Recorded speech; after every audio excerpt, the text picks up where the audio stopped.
Hello and welcome to the Strange Brew podcast. My name's Jason Barnard and that was Gang of Four and To Hell With Poverty. And that's because you'll have heard that incredible guitar on that track by Jon King, who's here today to talk about his memoir, To Hell With Poverty, a class act inside the Gang of Four.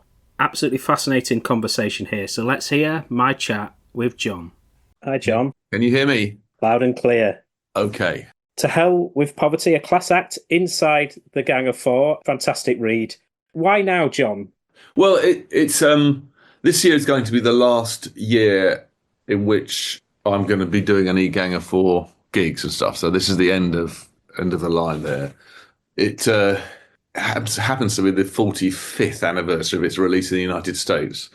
We've got a 32-city farewell tour there, and then we're playing at the Forum in London and dates around Europe. And so this is the full stop to it all. And coincidentally, the book thing came along. I mean, it was the decision about ending it all. I made that decision. We made that decision some time ago. But the book itself came about purely sort of separately. I was at Abbey Road Studios to be interviewed for a documentary that a Canadian production company were making about the music of the time. And while I was there, I bumped into Steve Diggle of the Buzzcocks, who was an old friend. And the Buzzcocks were our great sponsors and friends back in the day. And really, Steve and Pete Shelley were really not kind to us. So we used to sleep on Pete Shelley's floor in Manchester, in his house in Gorton. And they were very good to us. And in fact, the first ever US tour that we did was half supporting the Buzzcocks and half playing on our own, which is described in the book.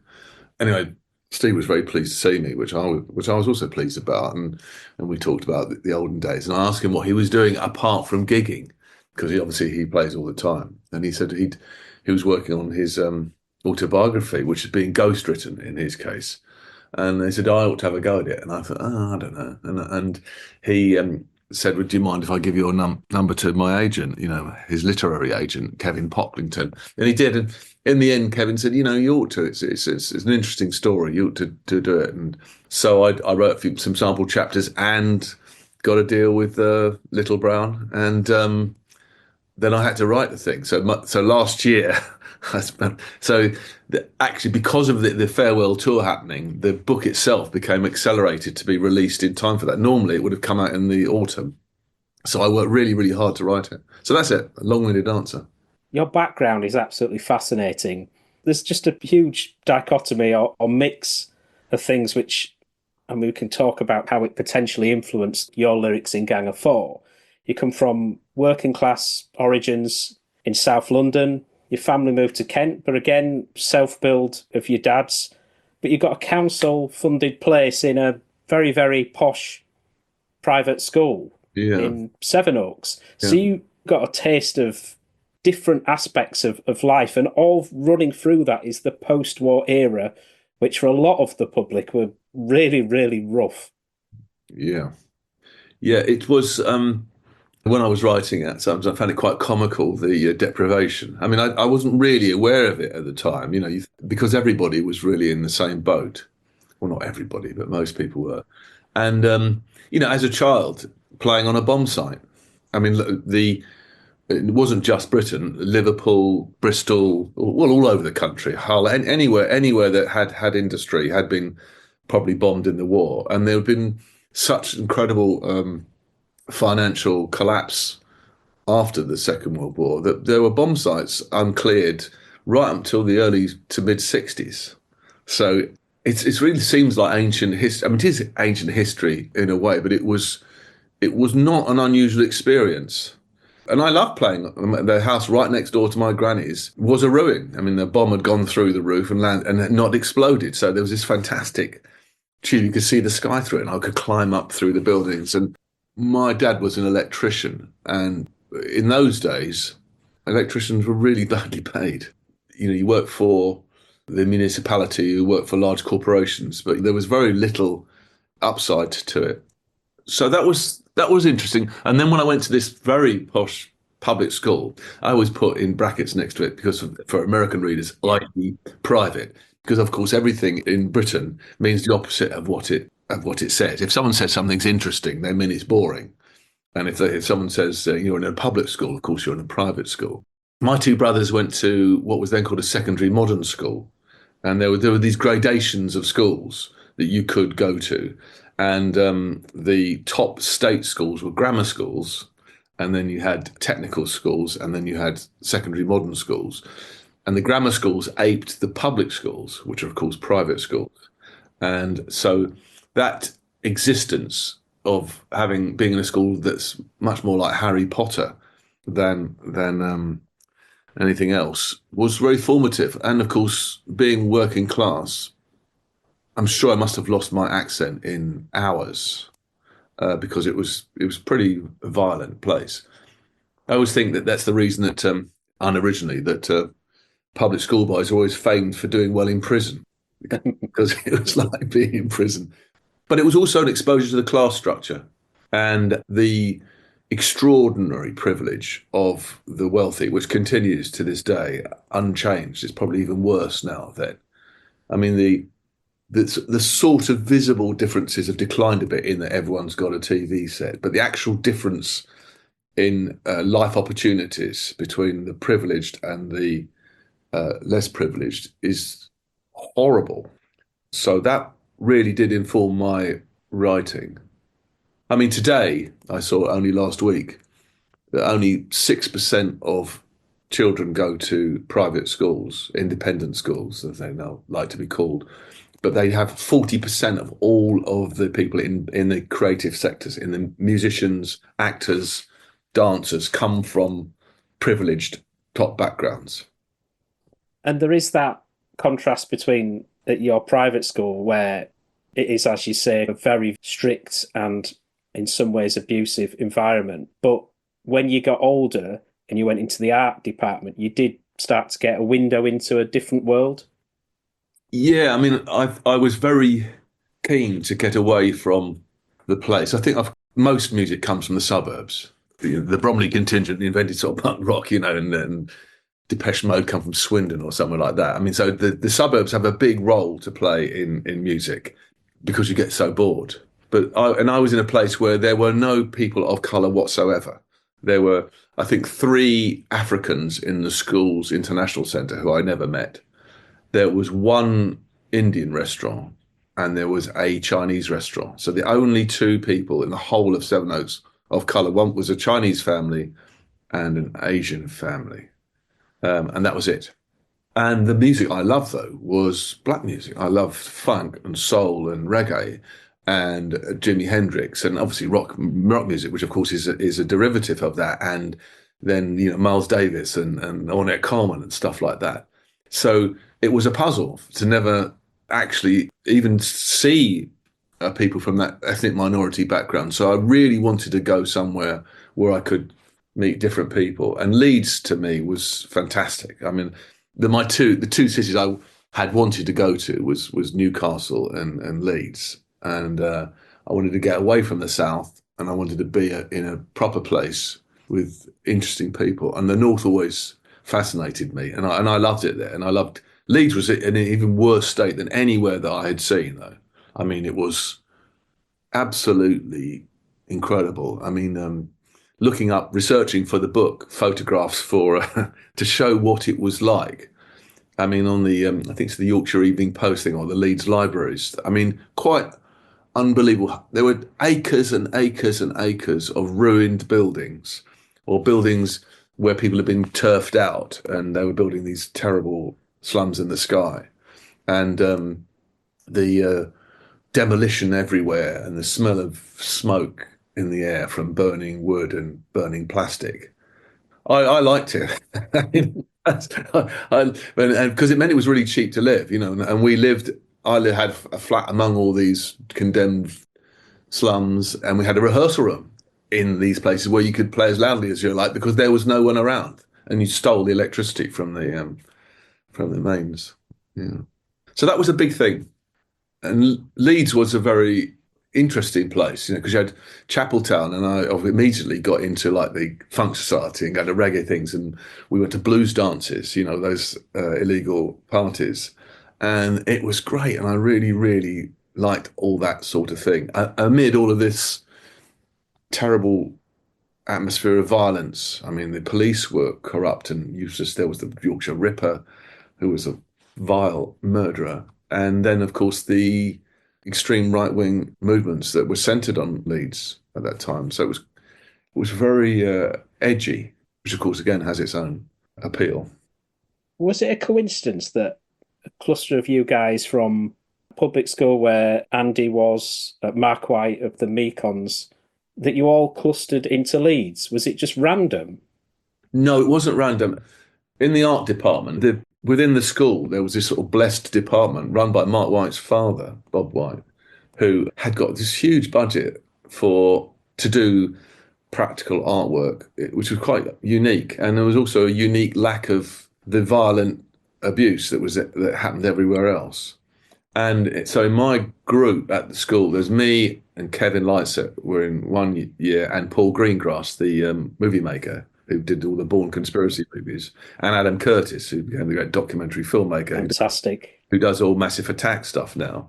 And then in the year below was Mark White, Andy Gill, and Mark White and Tom Greenhalgh of the Mekons, and then Andy Gill. So that was the cluster of us. So when I was thinking about going to university, no one in my family had been to university before, Bob White, the art teacher, suggested that Kevin and I thought about Leeds because it combined interest in sort of theory and ideas and history with practical work. And so we went up there and we both got places. And as a result of us going there, we said to the other ones, we said, you ought to come here. This is great. Leeds is fantastic. Not only was Leeds itself fantastic, but it was near the fantastic Sheffield and near the fantastic Manchester. And of course, to me, on a motorcyclist, God's own country, Yorkshire, which I spent a lot of time driving around in. I spoke to Andy 5 years ago. He talked about that trip that you both made to New York. Yeah. And I think that was one of the reasons ultimately that led you to Gang of Four. You went to CBGBs, you saw lots of acts. Was that the case? Yes, it was. I mean, as I just said, I was in the year above Andy at Leeds, and it was a 4-year course. And in my third year, I had to write a long essay, like a 50,000 word thesis about something or other that I thought was interesting. And I got a grant, because I was going to write about Jasper Johns, the American pop artist, although I didn't in the end. But that's what I thought I would do. I needed to do some primary research, i.e. look at the pictures, which could only be seen in New York. So I got this money, and Gill was at a bit of a loose end. And we had rooms next door to each other in this horrible building. And I said, well, and he said, well, could I come along as well? And I said, yeah, of course, it'd be fun, because we'd hitchhiked around Europe together and we were great mates. So he blagged a grant for a photographic study of Gothic architecture in northern France, which is really funny. Obviously, he was not going to go to France, nor could he take a photograph, and I don't think he had a motorbike either. But it came along with me to New York, and by incredible luck, I mean, something that I do feel now my whole life has been blessed by incredible good luck, as well as occasional bad luck. But the person who said she'd put me up, not knowing that Gill was coming, was Mary Harron, who was a friend of a friend in London. And she generously said, oh, you can stay. But there were no phones, remember, at that time. And she and I had never spoken, and I'd only written a letter. And me and Andy bowled up to her apartment. And she had a one-room studio flat. I mean, and she had her bed at the end near a window. And then we slept basically on the floor next to the kitchen end of it.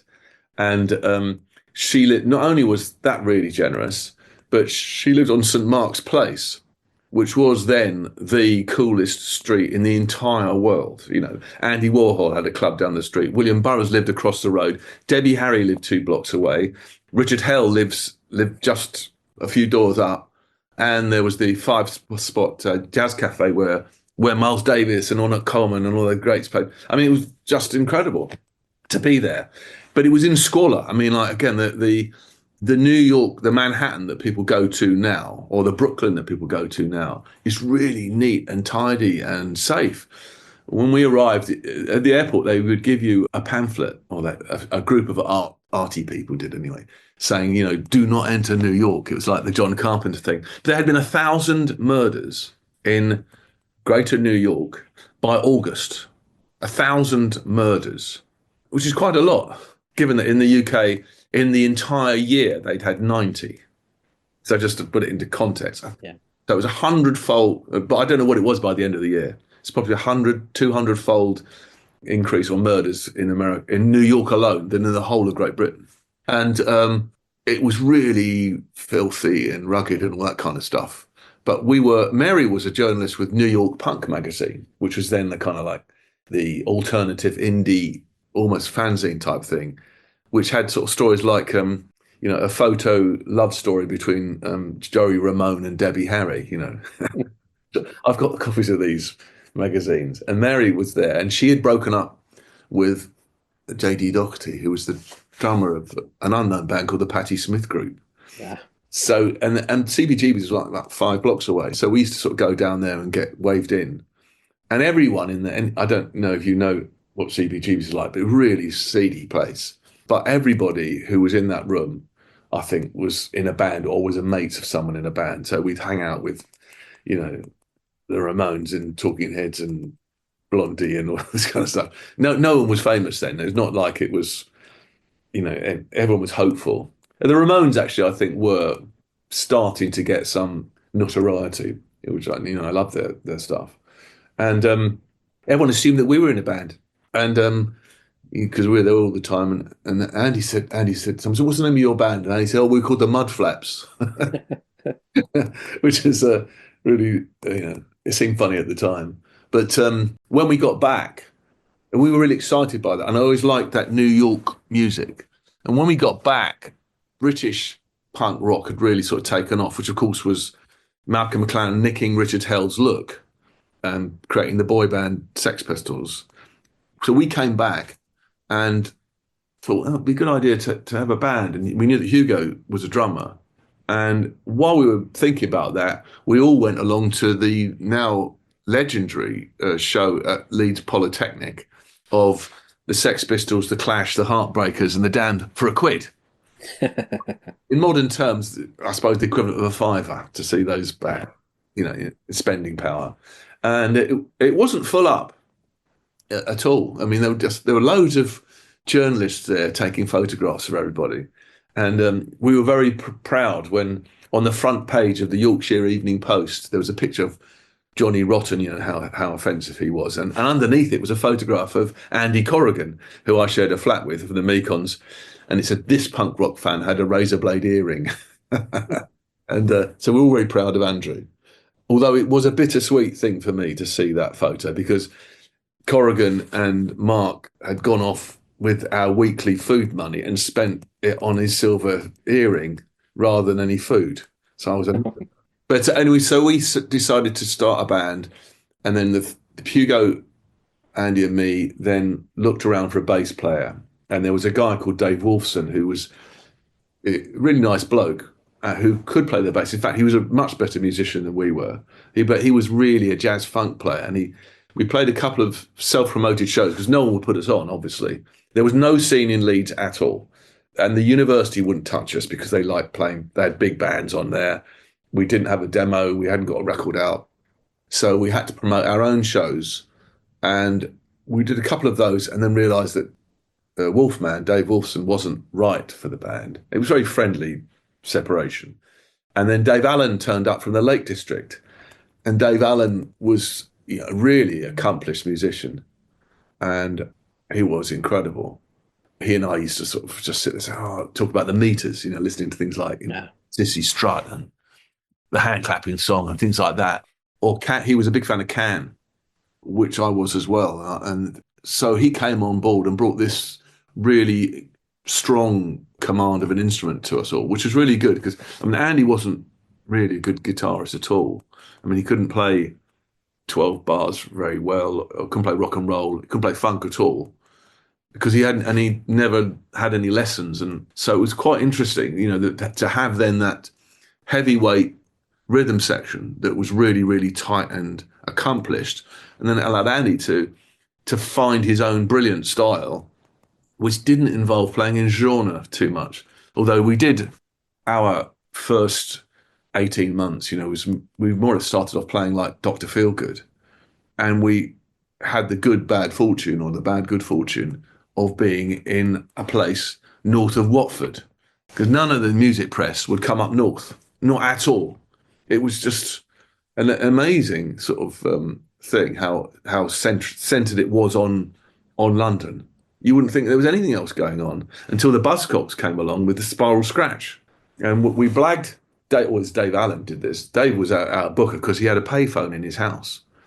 And he hassled and hassled and hassled everybody. And he hassled his way onto going to a gig nearby where the Buzzcocks were playing. There were only about 30 people who had bought tickets for it. It wasn't many people.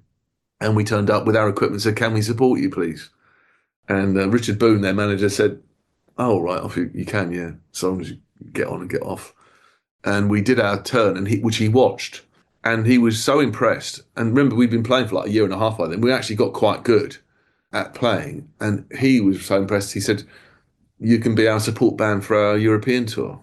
So it was a very, I don't know if it was the first Buzzcocks European tour, but it was really a small club tour. But we got enough to cover our costs, just to cover the petrol and sleep in a really cheap place. And they became our great sponsors and friends. And that's how it went from New York. As it happened, of course, I didn't write about Jasper Johns, and Andy didn't write anything about Gothic architecture in northern France. You mentioned about doing quite a few covers or heavily influenced by Dr. Feelgood, but eventually, as we've experienced, you start to get your own voice. And I think in the book you describe Love Like Anthrax as kind of a turning point in the way, in that was a moment where you started to truly define your own sound. Yes, I think that all bands have, when they come together, or when you first come together, the first thing is trying to work out how to play with other people, and it's very different, as anyone knows who's ever picked up a guitar or played drums, is playing on your own in your bedroom. You forgive yourself quite a lot about your imperfections and your things like that. As soon as you're playing with someone else, you've got to play in sync with the other people, or at least listening to the other people. And then you've got to deal with sort of being on stage and how you might present yourself. You might start off shoegazing and then realize that that's really a bit dull to watch and do something else.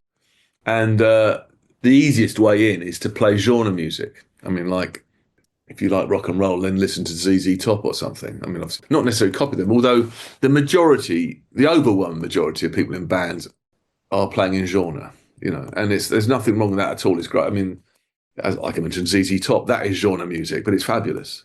But if you want to be distinctive and you want to be your own thing, then you have to find that, and it's very difficult to know what it is. And because I was really interested in art and culture and politics, I mean, like, the one thing that you wouldn't say anything about Dr. Feelgood is the lyrics. I mean, they are really dumb. But what you would think is the attack and the flavour and the feel and Wilco Johnson's really distinctive playing. So what I wanted to do and what we all wanted to do was change the world somehow or other and make a cultural intervention that was progressive and good and interesting and fun, and you could dance to it. Then it was just trying to think about all of that. And again, a lot of these things started from Dave and Hugo playing just a beat. And I had written down with Andy on a bit of paper, we should do a song without playing it. So a bit of song with a slab of noise, like, of course we love Velvet Underground. Slab of noise, like you might get on Sister Ray or something like that, over this repetitive beat that never changes. And then a battling vocals, me doing my bit, Beatle on its back, and Andy then saying situationally what was going on. It wasn't until we recorded it became fixed as being about some bands talk about love. Before that, it might be Andy would say, "Oh, I'm using a Wem combo here, and my guitar is a Fender Strat, blah blah blah." It might be something like that, or about our journey.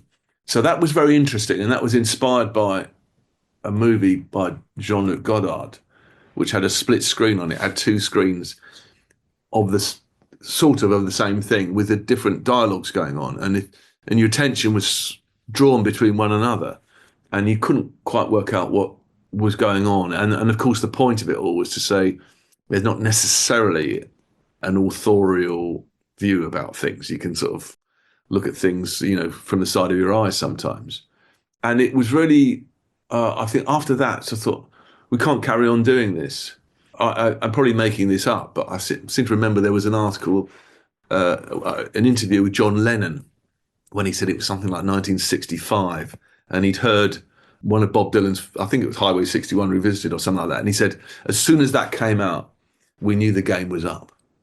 In other words, you couldn't write Tin Pan Alley songs anymore, like She Loves You, which I don't really like those songs, but you start writing songs like are on Rubber Soul, and obviously Sergeant Pepper's and the like. And I think I felt the game was up, that because I knew I didn't want to be in a genre band, especially as Dr. Feelgood were already the best band like that. Why do you want to be following in someone's slipstream and just doing the same as them? It's a bit like, I suppose, The Darkness doing a version of Queen. Actually, it's quite enjoyable, but actually, really, you might as well watch Queen. And so that was a turning point.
You like a case of anthrax, and that's something I don't want to catch. Love will get you like a case of anthrax, and that's something I don't want to catch. And then all these other things then just immediately exploded. This idea of trying to eliminate chord changes too much, or trying to eliminate traditional song structures. That if you're a guitarist, the dominant, subdominant, tonic key changes, which are very satisfying. And of course they are. Western music is based on 2-5-1 chord progressions, but I mean, think of the music that you really get off on, like say James Brown. you get stuck on a groove, and then you improvise over the groove, or funkadelic, or whatever, or reggae music. And of course, reggae music, which I loved, I mean, particularly the Trojan records, the lyrics on those things were pretty strong and radical a lot of the time. They were great dance records, but it was really seemed to me that was what we wanted to do. And I think working in our bubble in Leeds, we started off, and then our friends Mark, Kevin, Tom, Roz, and John Langford, started playing with our equipment as the Mekons, and then of course Delta 5 spun off from that, and there was a little scene somehow that come from that, which no one noticed until it was noticed. By which point we already sounded a bit odd compared to bands in London, like the Human League in Sheffield sounded a bit odd compared to bands in London, or whatever. Were you doing John Peel sessions before you were signed? Yeah. The Mekons had released their single Where Were You, which is just a work of sheer brilliance. And John played it a lot on his station. And they then had a session on John Peel, and which of course slightly annoyed us at the time in that they were getting there first.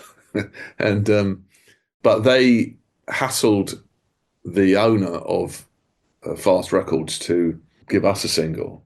And oh no, I know it's not. No, the single came first. The single came out, and then Peel. We did 2 sessions on John Peel, and when we played the other types of songs, and of course they didn't sound like anyone else really. I mean, on the first EP, had a song like, which I really dislike, Armalite Rifle, on it because I thought it was corny, but we wanted to have a sort of spread of the types of things we did. That song was very like Free, obviously. It sounds like Simon Kirk strumming and all that stuff. It's an efficient song, but it's not really original. And the lyrics are not very good. But Damaged Goods was on that, and Anthrax. So you had this sort of range of things, which, well, certainly at the time, people were really surprised that sort of music was being made by anybody.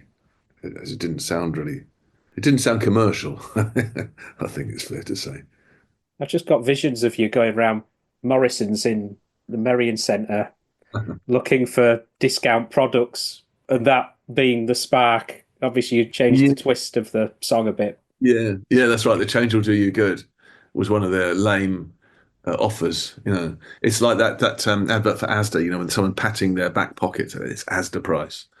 And I mean, obviously, it's quite an obvious way of working about things, but to look at commercial or marketing phrases and then apply them to relationships is a rich territory. And I think writers of all types have always used that as a trope. I mean, in the olden days, people would just quote Shakespeare, and now we quote Snickers bars adverts, the modern Shakespeare. And and Morrison's in Leeds was a favourite place of ours. And although Hugo got arrested there for shoplifting and was banned from going to Morrison's, I think, for a decade or something like that, and because he stole 3 steaks for him and Andy Corrigan and Mark White of the Mekons and was caught as stealing them. I found that essence rare. Is that a similar approach where you see a strapline in an advert? Yes. Well, I had one of the things that the really major thing that inspired me was to see the artwork of the French political movement called the Situationists in 1968, and they would deface posters. It's a bit actually rather like at the moment people are defacing adverts for Tesla cars.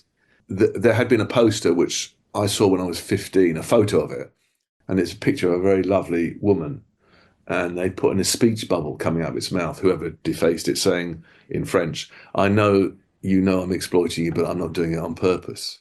And I thought that was really interesting and entertaining. And so when I had thought I must have seen an advert for I Found That Essence Rare, and studying as I did, I was studying the philosophy of art and the ideas about art, and the essences of things is a critical component. What is it itself? When you see a picture, there's the drawing, There's a thing, the thing itself is maybe the pen and ink or something like that. And then there's what is represented. What does it mean? It's an idea about things. So I just thought that was very interesting. So I just wrote what is quite a straightforward set of lyrics, really, about saying that, look at all of this false consciousness around us. The girl with a bikini, she doesn't think so, but she's dressed for the H-bomb. I mean, something I thought was very widely known as a factoid. I mean, it's I think it's less known now, but that bikinis were named after the atoll in the Pacific where the Americans did all their H-bomb experiments, and that a bikini could be released saying it was just even more shocking than the H-bomb, which is a fantastic exaggeration and twaddle, of course. And those lines like, look at the world through your Polaroid glasses, and things will look better for the working classes. I mean, I wrote it to be as simple as possible, to really make it an obvious point that we are all being deluded and deceived, despite things being right in front of your face. People are still being deluded and deceived. And going back to your earlier comment, I think coming back to my class backgrounds, I think all people who come from working class families, however en bourgeoisement they are, and I am absolutely a bourgeois now as a result of that, but I still have working class values and still sort of feel class conscious about that.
They wouldn't think so, but they're holding themselves down.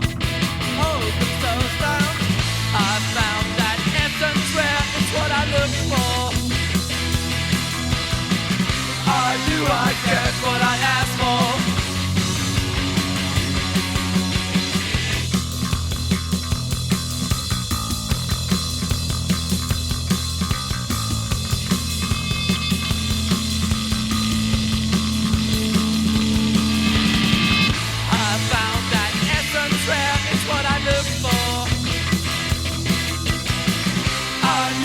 Get what I asked for. Aim for politicians fair who keep your vote hope clean. The last thing that they'll ever do act in your interest. Look at the world through your Polaroid glasses. Things so look a whole lot better for the working classes. It's what I look for. I knew I'd get what I asked for.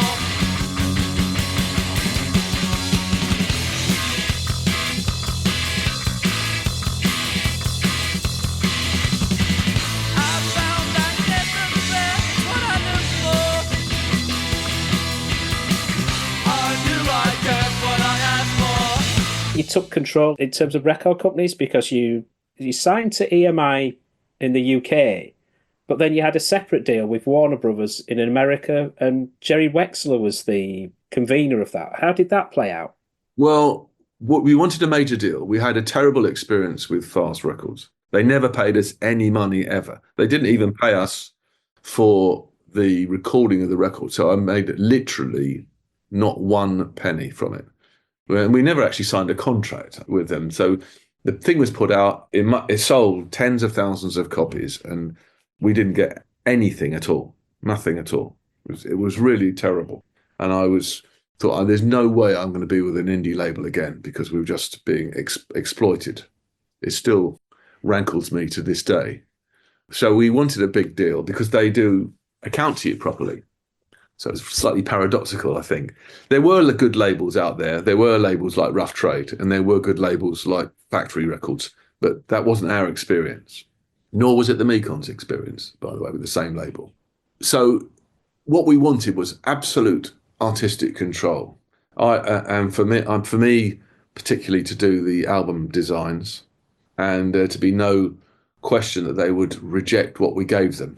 Because as you probably already know, that they did change after Lou Reed presented Metal Machine Music to his label, which was just unlistenable noise, because he technically qualified with his contract requirements. After that, they changed it to, they inserted a clause to say that it had to be sort of consistent with your work and commercially acceptable. And of course, that word, or that form of words rather, gives immense power to labels. And you know, we hear all the time from artists who have been marooned on labels. They've been signed and they present the work, and then the label says, "Nah, I don't think so.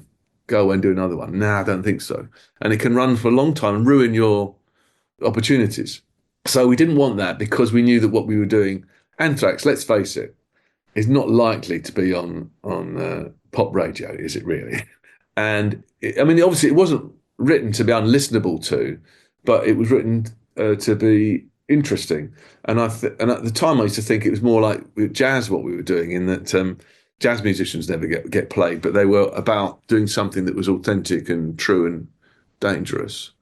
And CBS were really, really keen to sign us for the world, as were EMI.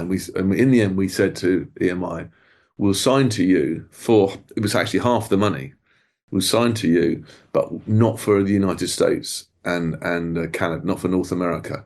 We had this sort of strong idea that remember, that's half of the entire world's record thing. So did we want to do that? And we were really stubborn about it. And EMI had an A&R man called Chris Briggs, who was very supportive of us, and he pushed that through. I think because he had a lot of juice, because he'd signed Def Leppard, and so he was kind of said, "No, that this is the band."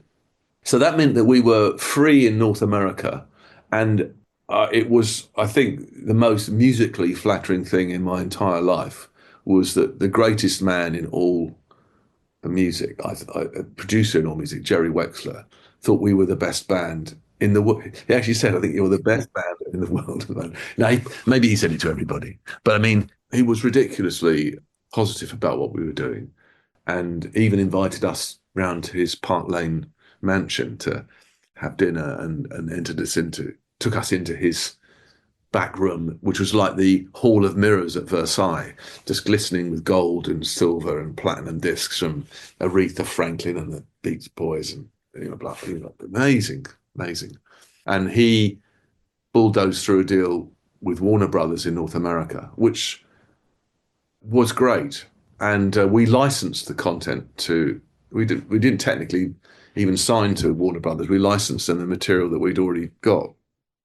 And fast forward another 35 years from that date, we were able then to escape the contract under the US only 35-year rule, which said that when you sign contracts, there's a disproportionate balance of power between the artist and the multi-billion-pound corporation, and you have a one-time only chance to get out, which we did, because the royalty that we had been signed on was quite reasonable. When it was a vinyl record, it was 10%. We got a 10% royalty. But that involves obviously manufacture, distribution, printing, all that kind of stuff. Fast forward 40 years, where 90% of the stuff is digitally exchanged. There are no manufacturing, breakage, distribution costs whatsoever. And yet they're still paying, to many unfortunate bands, the overwhelming majority of British bands, probably 99% of them, are signed in perpetuity. And they get the same terrible royalty. So we renegotiated. We got 50% royalty. Wow. As a result of that, with a big indie label in the US. And that's the sort of royalty that acts should be getting for digitally distributed material, not 10%, not giving away all of their rights to their merchandising and their live shows and stuff. So I felt that was very good. We'd also tried other avenues, which I saw was later copied by Taylor Swift, of re-recording our material, because we had never made any money from them, the EMI recordings. We still hadn't broken even, and so we decided to re-record them so that you can get this. So there's ways of continuing to be radical in that sense. There also seemed to be a line that you wouldn't cross when you were messed about by Top of the Pops. Yeah, I mean, that was when I was writing the book. I thought it was simpler than I originally thought. I originally thought they really were totally offended by that one word and made a decision on the spot about saying you can't say the word packets, because the word packets implies that you might be carrying rubber johnnies in your pocket. And we had, At Home Is a Tourist, which is quite a racket, had amazingly entered the top 40. And as a result of this peculiar rule about on the Top of the Pops program, which was the most important pop program in the world, it went out at 7:30 on a Thursday evening, quite early on. And it was, if you were on that, you were bound to be top 10. You're bound to. It just absolutely translated into sales. But you only got on there if you were going up the charts. If you stayed in the same spot, you weren't allowed on the show. And except for number one, the only act that could be on 2 weeks running that was in the same slot was number one. So if there was a week where lots of acts been moved up the charts, then a new entry would automatically get the place. It was the rules. And that's how we ended up on this thing, much to the confusion of the BBC producers, who first of all said, you can't come on our show if you don't change the lyric from the rubbers you hide in your top left pocket. This happened the week before, and it wasn't until I was doing the research for this book and I spoke to Chris Briggs at the record company and spoke to others who were around, that actually the week before the recording, when we entered the charts, this discussion happened, and I'd said, yeah, we can change it to packets. And the BBC had approved it. They had actually approved that change. When we came to record the show, which was done the day before broadcast, I think then they realised they just didn't like us. I don't think they liked Andy Gill wearing a Troops Out T-shirt in the rehearsal at a time when there were massive bombings happening everywhere. Obviously, he took that off. But we were standing dead still. We weren't going to do a show, what we decided we weren't going to do a show as such. And they then said, these lyrics are not acceptable, having said they previously were. You've got to change it to rubbish. This is in the context of Wednesday evening in West London TV Centre. And I said, what do you mean? What do you mean rubbish? I said, the rubbish you hide in your top left pockets. I mean, what's that mean? That doesn't mean anything. Because I was trying to be reasonable. And I said, doesn't mean anything. He said, yes, but we don't want to censor you. Of course we don't. They're all very posh. Of course we don't want to censor you. Never do that. The BBC would never do that. However, if you say rubbish, then people won't notice the change. So you're saying that we should say something that means nothing because rubbish sounds like rubbers. And then, yes, but we're not saying you have to do what we say. But at this point, to get from West London to the workhouse where all the recordings were, imagine even if we said, okay, this is a good idea, driving to the workhouse at that time would have taken about an hour and a quarter. Recording it would have taken about 3 hours. Driving back would have been about an hour and a quarter. I think we'd have been into sometime around lunchtime the next day if we did. But we just said, fuck off. I mean, this was a stitch up. And it was, given that the week before they'd had Pulling Muscles from a Shell by Squeak. and the number one that week was You Can Ring My Bell, which is this sort of like Viz-style sexual innuendo. I mean, but what it showed was, if you are radical, if you do something that means something, that actually has some content about it, that is really dangerous. That's what it said to me. And then 3 years on, I Love a Man in a Uniform comes out in the middle of the Falklands War and is also banned. It shows that if you do something that is non-conformative and that doesn't agree with what everyone else agrees with, you're dangerous.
The album Entertainment over the years has got many admirers, musicians, Flea, Kurt Cobain.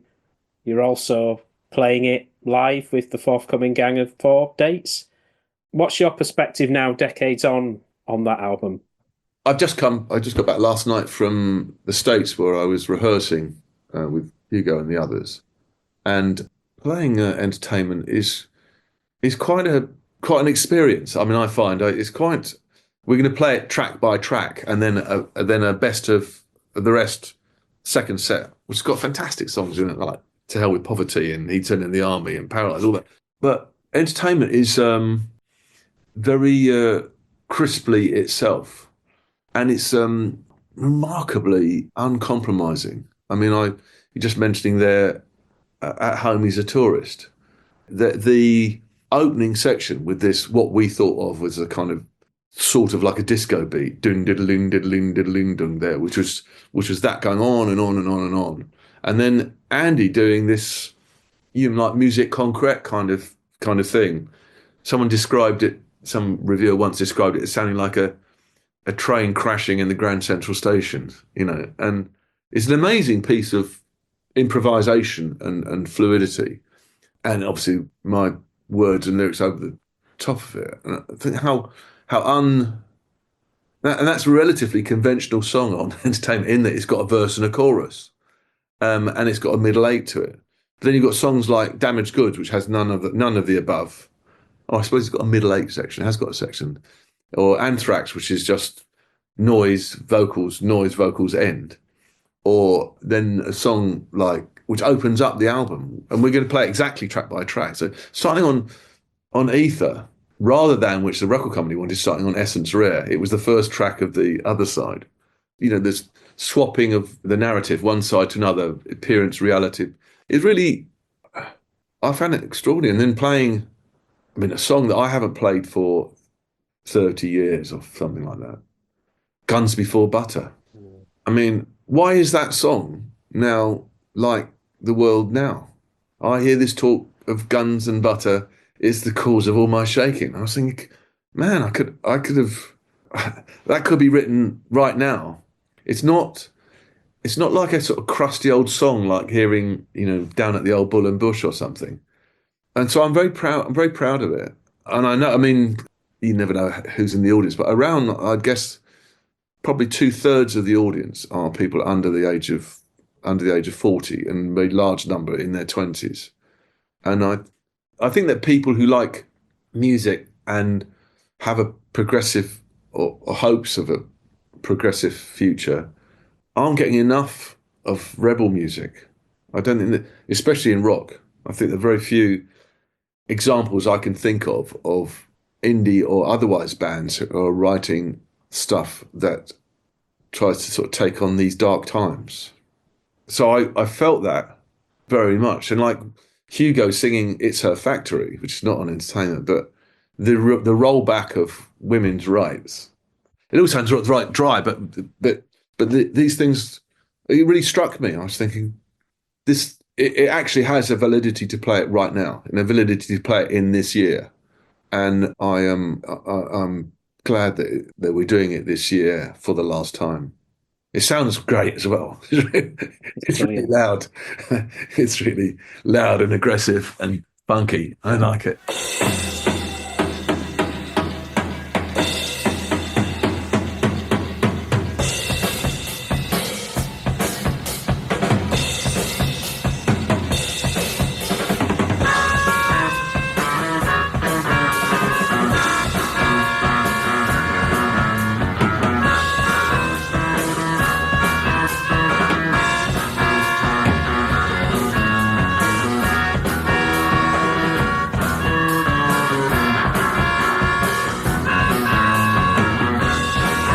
Items, news on the daily press, subject, views to be suppressed, title, unsung heroines of Britain, housewife heroines tied to the home. It becomes a duty. It becomes a factory. The duty, it's a factory. It's a duty, it's a factory. Duty, factory.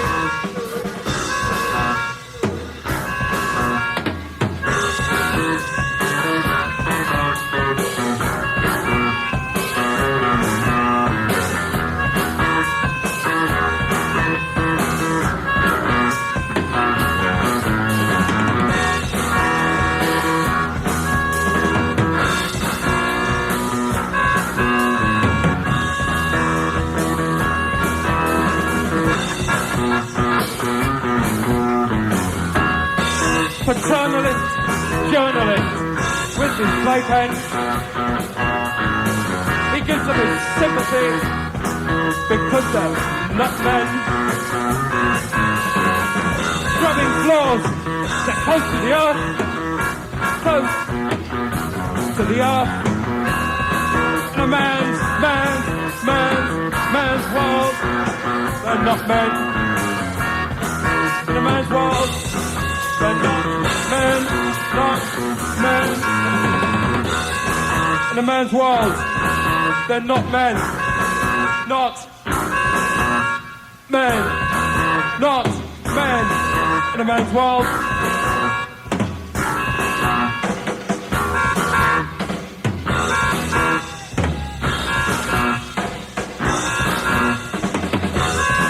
A little of a lot keeps them happy.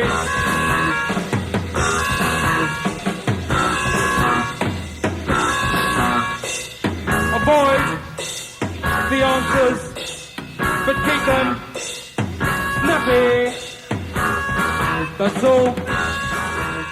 There's one song from Solid Gold that I wanted to ask about, and that's He'd Send in the Army, and it's the percussion on that you're on. How did that develop? That's a song that must have been amazing to play live as well.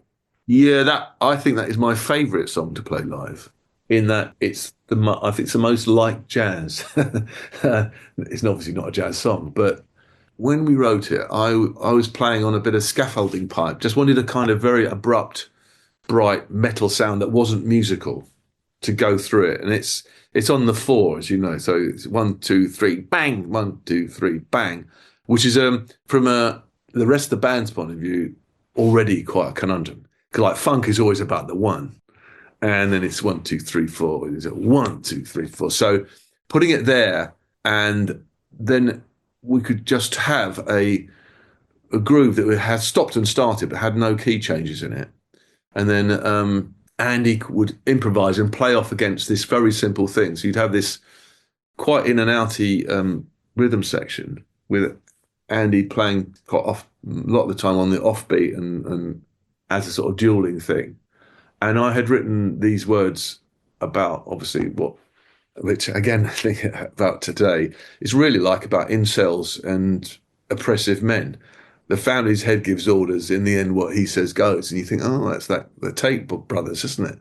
You know, it's that song has, again, lyrical and musical validity now, because who else, again, who's writing about that kind of stuff? It's quite hard to find that as a narrative subject. But musically, it migrated. I started thinking more and more to make it more theatrical in the venues. And I started playing with a scaffolding pipe, and it was too sort of pingy, and then hit on a microwave and that's part of the art movement, you know, people smashing up pianos, and it's been done for 100 years on the avant-garde, but smashing up something like that was really good. And then make it even more visually attractive by using it with a baseball bat.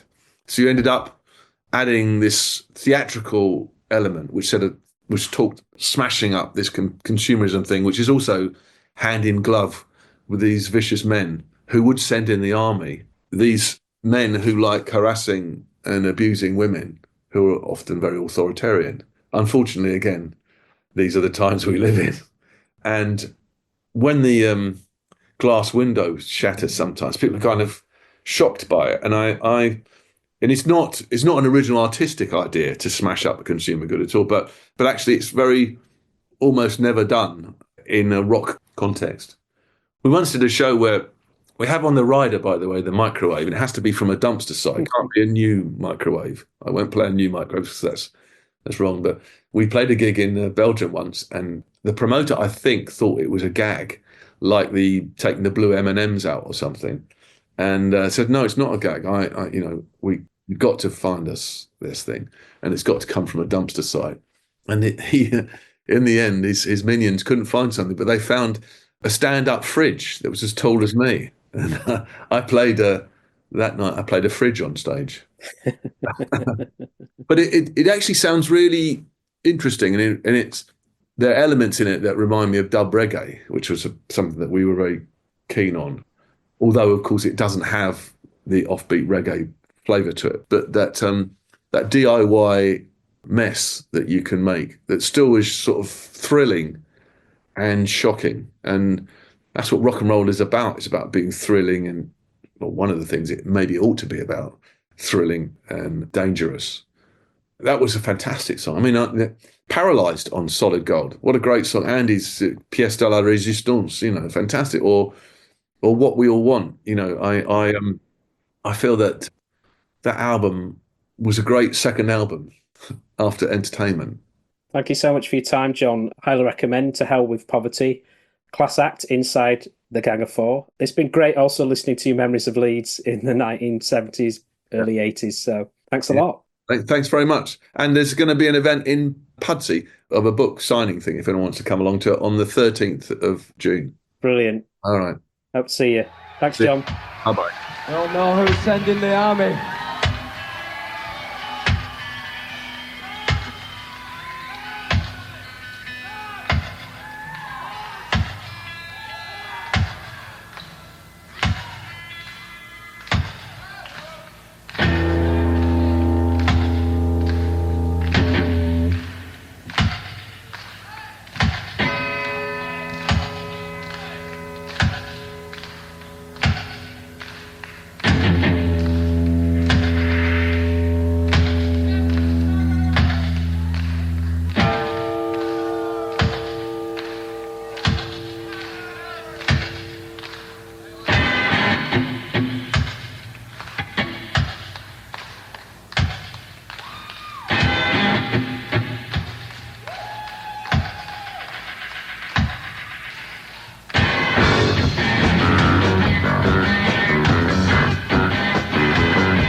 Thank you for listening to the Strange Brew podcast. We've been around for over 15 years now, and keeping the back catalogue up means fees are increasing over time. If you're able to donate, that would be greatly appreciated via the Buy Me a Coffee button on thestrangebrew.co.uk. Thank you.